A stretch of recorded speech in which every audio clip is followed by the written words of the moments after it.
Eh bien bonjour tout le monde, on se retrouve pour une toute nouvelle vidéo à Family Park. Alors comme vous pouvez le voir, le temps est absolument radieux. À la base on devait être à Fantasiana aujourd'hui, mais tout simplement nous n'y sommes pas à cause de la météo, puisque le parc a décidé de fermer. Mais Family Park, pour pouvoir faire un petit peu l'introduction, c'est un parc CDA, donc oui c'est un parc en soi géré par une compagnie française. Il est ouvert dans les années 60 sous le nom de Neuselesdostos Park. Vous m'en excuserez pour la prononciation un petit peu bancale, puisque c'est un nom autrichien. Ça a l'air très mignon, la vache.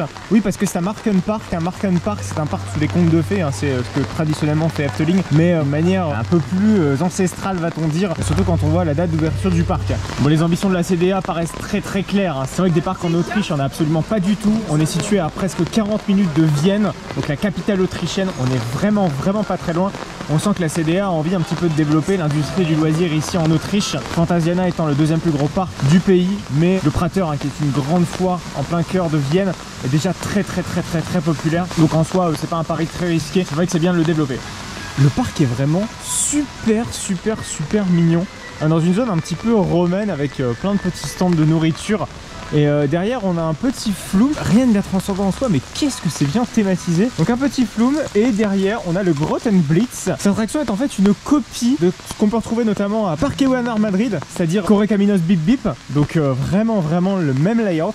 Voilà, le coaster ici s'appelle Grottenblitz. Pareil, donc dans la zone un petit peu romaine, antique. C'est vraiment très chouette. Vraiment très beau. J'adore vraiment l'aspect esthétique un petit peu du parc. Donc un clone de Correcaminos Bip Bip, donc avec une hélice. C'est bien sûr de manufacture germanique, hein, puisque c'est Mack qui est à la manœuvre cette fois-ci. L'intégration, je suis très surpris. Regardez les tranchées comme ça avec les rochers. C'est assez beau, hein. Oh, c'est propre, hein. Vous voyez, le parc à bœufs, c'est des petites haies. C'est tout sympa.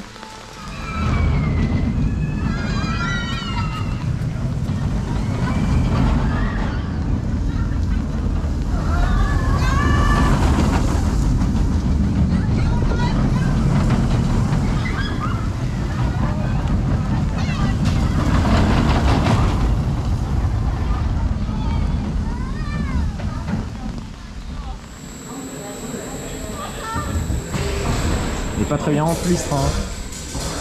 Regardez, la station est très jolie, hein. On est vraiment sur un style assez temple grec. Limite c'est plus beau que Pegasus Express. Il n'y a même pas de casier ici pour être son sac. On a des petits bancs, vous savez, un petit peu dans le style grec justement, en marbre. Bon, allez, c'est parti, on embarque. La station est vraiment très belle. Bon, allez, c'est parti donc pour le Grottenblitz de Manufacture Mack Rides. Très agréable et très propre quand même, hein. Il n'y a pas à chier. Et avec un peu de beau temps.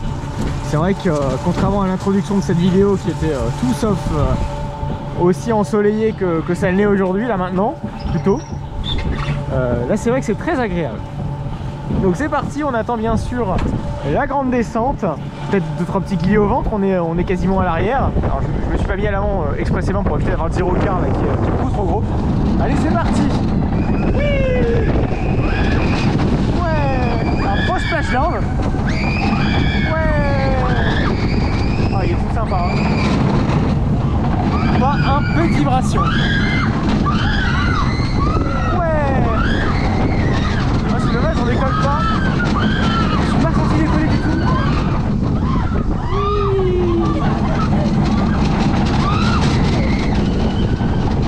Et on arrive sur les freins. Alors évidemment, comme on a affaire à Grottenblitz, bah on va mettre énormément de temps à rentrer en station parce que les freins n'ont pas de roue de friction. C'est vraiment qu'à la gravité qu'on va rejoindre la station. Station d'ailleurs qui comporte une voie de garage en même temps, hein. En fait, le train qui va être juste en dessous de la station, là juste en dessous de nous, et ben c'est le train en voie de garage. Donc les voies de garage. Donc il y a juste besoin, si vous voulez, de translater le rail vers le haut pour sortir le deuxième train. Assez original quand même, hein, comme moyen d'ajouter un train. Bon, même si la bécane elle manque selon moi un tout petit peu d'airtime, puisque justement son congénère à Europa Park en possède un, ça reste quand même une excellente bécane, hein. C'est vrai que pour les gosses, ça, les Grottenblitz, ça reste une valeur assez sûre. C'est très fluide, il n'y a pas d'à-coup, franchement ça passe très bien, mais ça coûte quand même un petit bras, hein, surtout pour un kiddie coaster. Donc c'est pour ça que ça se fait quand même assez rare. Généralement quand on parle de kiddie ou de family, les parcs ont tendance à se tourner vers des communs. Toujours dans cette zone un petit peu grecque, On a ce petit Kiddie Coaster, là c'est Garsler qui a fait ce truc, hein. Oui c'est vraiment minuscule, mais c'est bien un constructeur de renom qui a pondu ce bousin. Il n'a pas des masses de mémoire, mais malheureusement c'est interdit aux adultes, donc nous ne pourrons pas avoir ce crédit, c'est dommage. Il y a des trucs quand même un peu bizarres dans ce parc. Regardez, il y a des murs peints avec quelques petites textures par-ci par-là. En fait ça fait cringe, à l'image ça a fini de faire très cringe, mais en fait c'est pas très choquant. Ah en fait c'est une petite poignard de dragon. Oh putain, j'ai eu peur.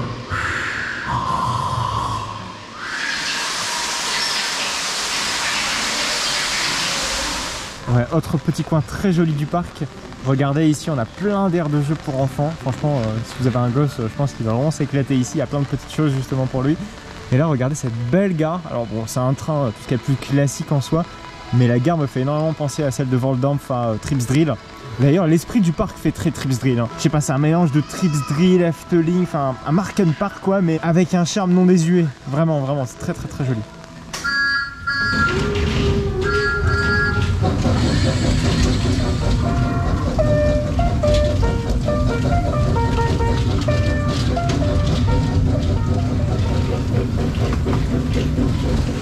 Bon, dans la zone d'entrée du parc, on a deux trucs à la mode hein, qui commencent à pulluler un peu partout. Bon, le Nebulaz, on le présente plus, il est là au parc Astérix, il est là maintenant à Bellewaerde. Voilà des attractions où on a quasiment dans tous les parcs CDA. Hein. Hormis Walibi Belgium, je crois que c'est le dernier parc CDA à ne pas encore en avoir des Nebulaz, alors restez sur vos gardes. Mais il y a une deuxième attraction qui est également dans le parc, qui est une nouveauté cette année, qui est une nouveauté également à Fantasiana. Ça pullule vraiment de partout ces trucs là. C'est Art Engineering qui a fait ça. Il y en a un qui a ouvert également au Futuroscope qui s'appelle Hydrodynamo et celui-ci s'appelle Azurgo. Donc on va aller rentrer dans la file d'attente et on va aller tester, c'est ma toute première fois sur ce genre de flat ride. Allez c'est parti. Alors on découvre la bestiole, hein. On sait pas trop ce que ça va donner. Évidemment, on se doute que ce sera peut-être un petit peu plus familial qu'un touchscreen classique. Ah, il y a quand même des petites sensations sympas. Et regardez, on a des lap bars. Ça, c'est quand même agréable. Hein. Oui. Oh. Ah, c'est super cool. C'est vraiment très smooth. Et hop, petit basculement. Wow. Doucement, doucement. Wow. Ah ouais, il y a quand même des petits moments de G. Mais ce qui est bien, c'est qu'on alterne G et airtime. Oh, c'est cool. Franchement, c'est pas Gerbotron du tout. Donc si vous êtes assez sensible au niveau des top spin, là, aucun souci. Hein. Par contre, on sent qu'il y a des jets d'eau là pour faire un peu effet top spin, un petit peu light quand même. Ça s'appelle Azurgo ce bazar. Hein. Allez, attraction suivante.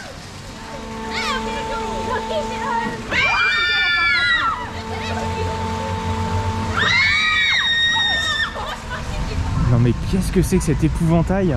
La tour elle est en mode tilt mais vous savez sur le côté. Oh ça a l'air génial. On va aller tester ça. Alors j'avoue c'est une grosse curiosité. Putain ça monte vite ce truc. Ah c'est pas... Ah il y a des petits guillots au ventre quand même hein. Ouais on décolle hein. On décolle bien. Ça fait un peu Beer and Ride. C'est celle de Frépertu mais un peu plus intense quand même. Oui regardez le Porsche à la tour.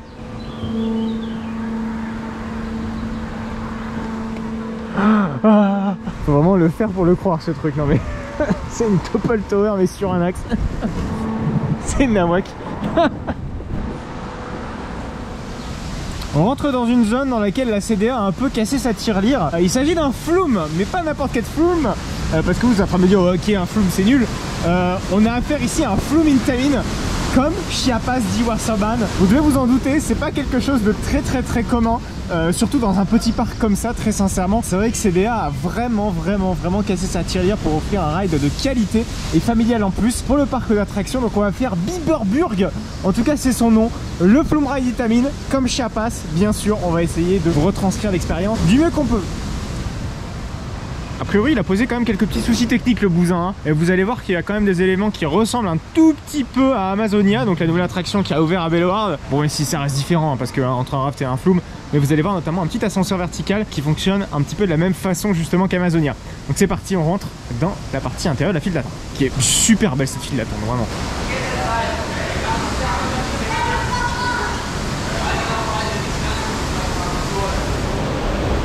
Allez c'est parti pour ce Flume Intamin. On a carrément une drop comme ça direct. On a des lapins hein. Et ce qui est très étonnant c'est que voilà c'est cette petite descente comme ça dès le début. Limite on vous check la barre est dans le bain quoi, dans le grand bain. Mais regardez ces rockwork. Je sais pas si c'est Universal Rocks qui est à la manœuvre, mais ça a tout l'air d'être le cas. Oh c'est mignon. Et carrément une partie Dark Ride. Ah mais il y a tellement de choses dans ce flou que j'ai l'impression. été fait à la express. Un peu plus familial quand même, hein, bien sûr. Ah, c'est tout beau. Ah, j'adore. Ah, j'adore ce flume. On a une bosse carrément sur le flume, là je pense que vous devez vous en rendre compte. C'est comme Amazonia, vous avez si vous voulez un genre d'ascenseur alors qu'il ne pivote pas visiblement. Et vous embarquez donc dans une drop avec une bosse qui est juste ici. Ouais, ça a l'air d'être super sympa. Mais bon, on va l'expérimenter après. Mais visiblement il y a d'autres petits effets qui nous attendent encore assez sympas. C'est quand même compact mais wow, c'est classe, hein. L'eau est nickel. Elle est vraiment nickel. On sent quand même les petites inspirations de Chiapas. On va pas se le cacher très clairement. En vrai évidemment le type de flume est un peu plus identique bien sûr. Donc c'est parti. D'ailleurs on reconnaît la plateforme pivotante qui est également présente sur Chiapas. Un petit effet qui marche qu'à moitié j'ai l'impression. Je pense qu'il est sans circuler. Allez c'est parti. Je pense qu'on va se faire tremper, descendre en arrière. Ça va, tranquille. Sans aucun souci. Je pense que la plus grande partie de l'attraction, c'est ce qu'il y a juste à côté. Là, c'est ce qu'il y a sur la gauche. Je remonte tout seul dans mon flume. C'est vraiment un peu de ouf. Ah oui, on a carrément un splash comme ça à mi-creux. Est-ce que c'est un splash avec de la vraie eau? Je sais pas si j'aurai le temps de regarder, mais je pense qu'il n'y a aucun point de vue qui me permette de le voir. Ou est-ce que c'est freiné comme ça par les vrais freins comme sur Chiapas? Rappelons-le, Chiapas qui est à Fantasyland, bien sûr. Allez c'est parti, on monte, on monte, on monte, on monte, on monte, on monte, on monte, on monte, on monte. Et on arrive en haut avec une drop. Oh, une drop qui fait un peu flipper. Elle est quand même assez haute, hein. Je crois qu'on est quasiment à la même hauteur. Non, mais vraiment le point le plus haut du parc. Oui, il n'y a pas de frein. C'est vraiment que de la flotte. Wow. Ah, le castor bien sûr qui nous arrose sur la fin. Ah, je suis vraiment agréablement surpris du truc quoi. Bah, regardez la théma, la station, tout est magnifique. Ça fait très futur d'Explorer dans le style. Waouh, je suis assez convaincu du truc. Je vais pas dire que je préfère ça à Chiapas. Je pense qu'on en est pas loin quoi. Et j'aime bien aussi le film de Warner. Donc comme quoi, je pense que celui-ci il démarre très très bien.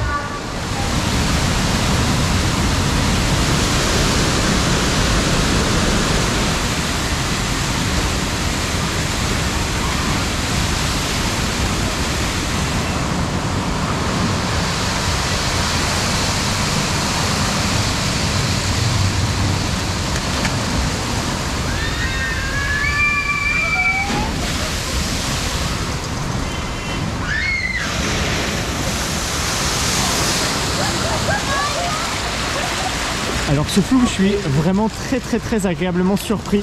Est-ce que vous voyez toute la couche de théma qui a été donnée à ce petit flume?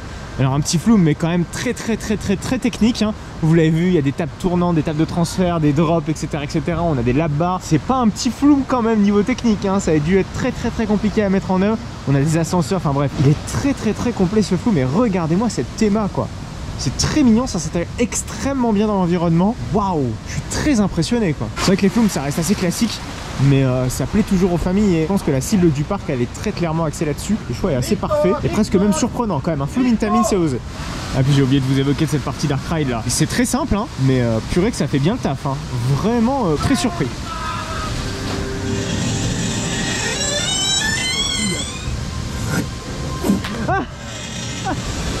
C'est assez impressionnant de voir que le flume prend quand même une place d'honneur dans la zone, hein. C'est vraiment l'attraction centrale du land, de la zone, de tout ce que vous voulez. Franchement, l'intégration de l'attraction est assez surprenante quoi. Et il y a une deuxième attraction qui est assez majeure quand même dans le parc. Il s'agit de Ratemuseleux. Encore une fois, vous m'en excuserez de cette approximation prononciative. Je pense que vous devez le deviner. Il s'agit d'un bobsleigh coaster de chez Gerstlauer, donc comme Tiki Waka, comme Van Helsing Factory, hein, voilà ce genre de bécane. On va les se mettre dans la file d'attente et vous voyez que ça grimpe beaucoup, hein. En réalité, il y a 3 mètres de dénivelé, mais je vous dis que ça grimpe beaucoup. Allez, c'est parti. Encore une fois, je me répète peut-être, l'intégration des attractions est assez surprenante, hein, vraiment. Regardez la file d'attente qui déambule tout autour de l'attraction. Regardez les petits virages comme ça, c'est vraiment stylé, hein. Les soins apportés à la propreté et au rendu du parc global, faut le notifier. C'est trop beau. Ouais, ça fait carrément trop de souris. Ah, j'adore. Allez, c'est parti pour Ratemuseleux. On est complètement dans le noir, hein. Là, je vous rassure, c'est pas la caméra qui déconne. Hop. Alors, ouh, ça sent la graisse d'un bobsleigh coaster Gerstlauer, donc comme Tiki, hein, comme tout à l'heure, je vous le disais tout simplement tout à l'heure. La couleur est vraiment très bien intégrée. Bah, regardez la couleur verte qui est la couleur dominante, j'ai envie de dire, des arbres tout simplement. Pour que l'intégration soit possible. Allez, c'est parti. Oui. Bon, il y a 2-3 vibrations quand même, hein. On ressent que ça souffre un petit peu du syndrome de Gerstlauer, mais en vrai, c'est sympa quand même. Déjà, ne serait-ce que la station. Oui. Les petits virages à ras du sol. Ouais, oh, du chopper. Oh putain, ça freine pas. Oh, excusez-moi, mais ça freine pas. Ah, ça trace, hein. Ça rigole pas. Bon, évidemment, ça a freiné là quand même. Ah, la Thema, je suis très étonné. Allez, cook.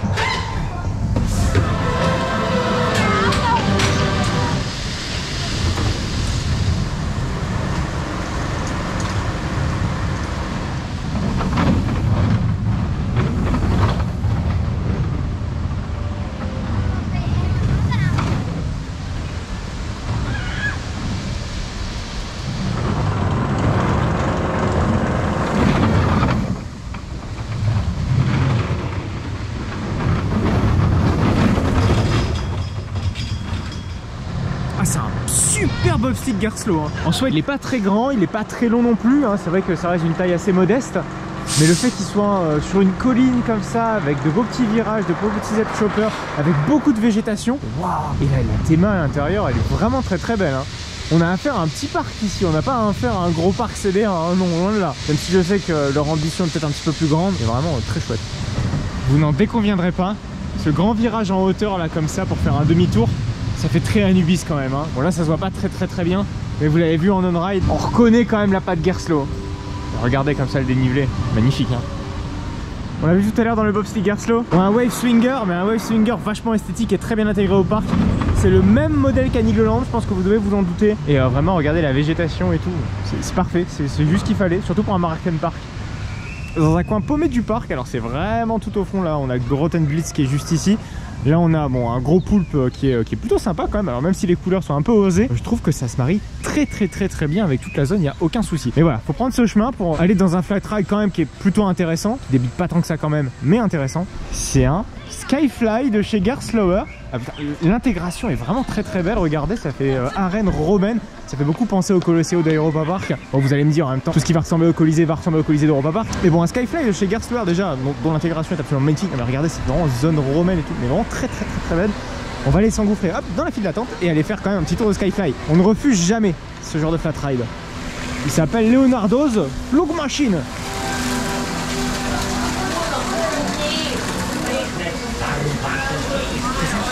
Il ressemble un peu beaucoup à celui de Trips Drill quand même, hein, dans l'architecture du mât central. Ça y est, on s'installe dans nos gros sièges et ces gros harnais bien lourds made in Gerstlauer. Ça n'a jamais été agréable ces harnais. Oh puis ça se resserre en plus. C'est quoi, c'est technologie RTH là, ça se passe quoi? Les harnais sont tous baissés d'un coup. Oh, c'est parti. Après que l'opératrice ait un petit peu de mal à démarrer l'attraction à cause d'un harnais visiblement qui voulait pas se baisser ou d'autres qui se relevaient en cours de route. Bizarre, ouais. On va pas chercher à comprendre. Bon, c'est parti, on va essayer de faire donc le maximum de tours, même si très sincèrement, vous me connaissez là-dessus. Je suis pas forcément l'un des meilleurs, ni encore moins l'un des plus intrépides. On se croirait vraiment à Europa Park, hein. Très belle cette zone.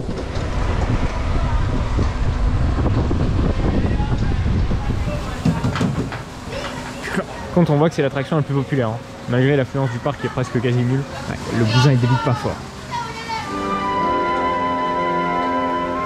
Allez, c'est l'heure du bilan donc pour Family Park, un parc qui est vraiment très joli. Il a son charme, alors il n'y a rien de sensationnel là-dedans, donc si vous venez pour des sensations, franchement, passez votre chemin, mais je pense qu'il peut valoir le coup pour un peu de découverte. Voilà, si vous cherchez un petit peu l'exotisme, c'est vrai qu'il y a 2-3 petites choses assez intéressantes, notamment le Flume, qui est peut-être, je pense, l'une des meilleures attractions du parc. On a un petit Skyfly, on a le Grottenblitz, bon, même si c'est un peu plus classique, mais pour moi, les deux attractions qui sortent du lot ici, c'est pas que des grosses attractions, hein. C'est vrai qu'il y en a, voilà, 4, 5, 6, pas plus, mais c'est plein de petites choses à droite à gauche, encore plus intéressantes à découvrir. Je pense que c'est plus le but du parc, très clairement, consacrer une belle après-midi, en tout cas une journée c'est peut-être un peu trop, mais je pense qu'on s'ennuie clairement pas en tout cas à faire une après-midi. Ça vaut pas encore le parc d'une journée entière, mais il est très mignon, il est peut-être un poil cher quand même, 33 € pour le parc. Alors je sais bien que le parc Astérix, voilà, on arrive à des 62 €, donc on est quasiment au double, mais de toute façon la cible est complètement différente. Pour moi 29 €, 28 €, je pense que ça aurait été le tarif le plus idéal.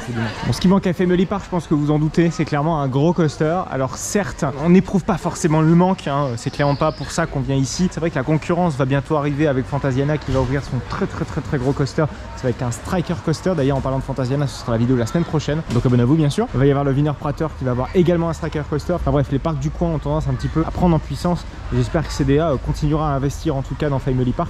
Et ce qui est très bien, c'est qu'on ne sent pas la différence entre l'ancien Family Park, donc avant CDA, et le nouveau. Bien sûr, je ne sais pas ce qui a été rajouté de ce qui n'a pas été, hormis le Flume, bien sûr, ça gérons la certitude à 200% que la CDA l'a rajouté. Un Flume Intamin, ça va pas être un parc indépendant qui va s'acheter ça. Donc on sait très bien que dans l'eau, voilà, il y a des anciennes attractions et on ne voit absolument pas la différence. La CDA a vraiment fait un très beau travail d'entretien. Et en parlant d'entretien et de CDA, je trouve que c'est l'un des parcs les mieux entretenus de la CDA. Certes, il n'y a pas de gros coaster, il n'y a pas de grande attraction en station, mais il a vraiment ses qualités. Voilà, c'est donc la fin de cette vidéo. Vous l'avez compris, à Family Park. On ira la semaine prochaine donc à Fantasiana, donc abonnez-vous à cette chaîne bien sûr pour ne pas manquer la vidéo de la semaine prochaine. Fantasiana, c'est un parc d'attractions, on retrouve notamment le Wild Train, c'est un Wild Train PAX. Oui, vous avez bien entendu, un Wild Train PAX, il va faire sa toute dernière saison cette année. Donc on va aller découvrir ça, on va aller tester de nouveaux coasters. Ça va être très intéressant. On va l'analyser et après on va devoir lui dire au revoir. Voilà, merci à vous de m'avoir suivi. N'hésitez donc surtout pas à vous abonner pour ne pas manquer la vidéo à Fantasiana. N'hésitez pas à liker celle-ci bien sûr. N'hésitez pas à donner votre avis sur Family Park si vous l'avez déjà visité, si ça vous donne envie de le faire. N'hésitez pas à me suivre sur mon compte Instagram pour ne pas manquer toutes les aventures dans les parcs d'attractions. Je vous invite à aller voir une vidéo en particulier, c'est celle à Walibi-Rhône-Alpes. On a testé Mauka, le tout nouveau coaster Intamin, qui est vraiment